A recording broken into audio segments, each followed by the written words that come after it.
everybody, this is Miss Deegan, your garden manager, and I'm going to show you how to do something from this awesome book, Handmade for the Garden. And this is the sturdy tripod with lashed poles.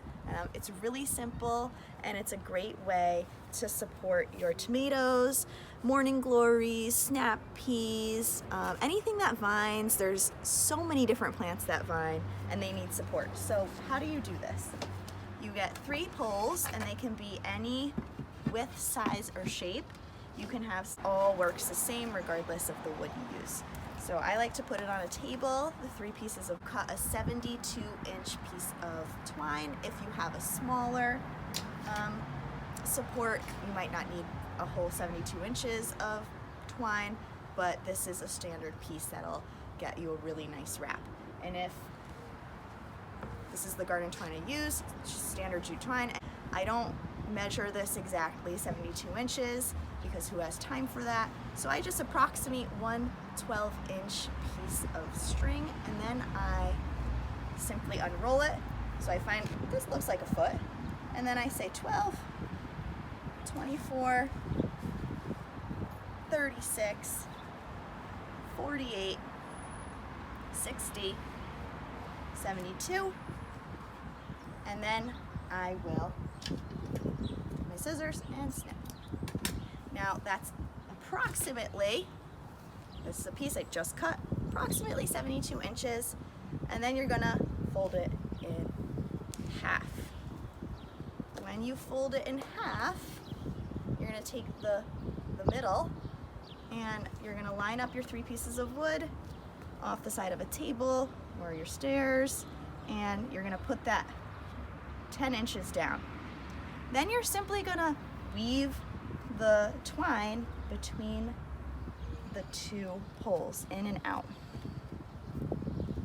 And you wanna do at least 10 of these wraps. So I go 5 up and 5 down.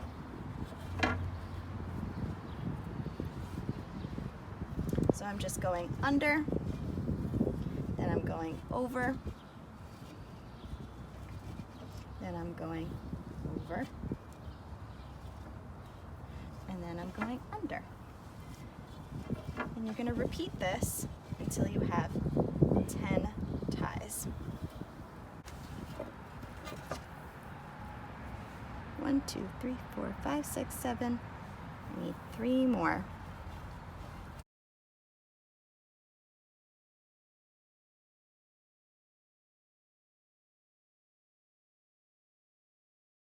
You're going to take your 2 end pieces and you're going to knot them around the center piece of wood or trellis, and then you're going to knot it. The square knot. You want it kind of flush. This is real loose.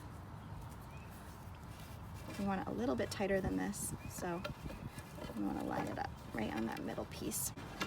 So you can see the difference here. I made it much more tighter around here. So for demonstration purposes, I was moving fast, so it's looser, and that's okay. It still holds together. There's still a knot here. It won't come apart. But on this one, you can see it's much tighter, and I knotted it twice. And then the very last step is that you can take it and make it into a tripod shape. And here, you would just put this into your garden bed and your vines will crawl up it. Or if you added circular grapevine wreaths to the base of it, it could be a tomato trellis. You put the lashing further down, you would have enough room to rest something here like a birdhouse. So it works as both something decorative and something functional. And was how to make a sturdy tripod with lashing. If you have any questions, please let me know.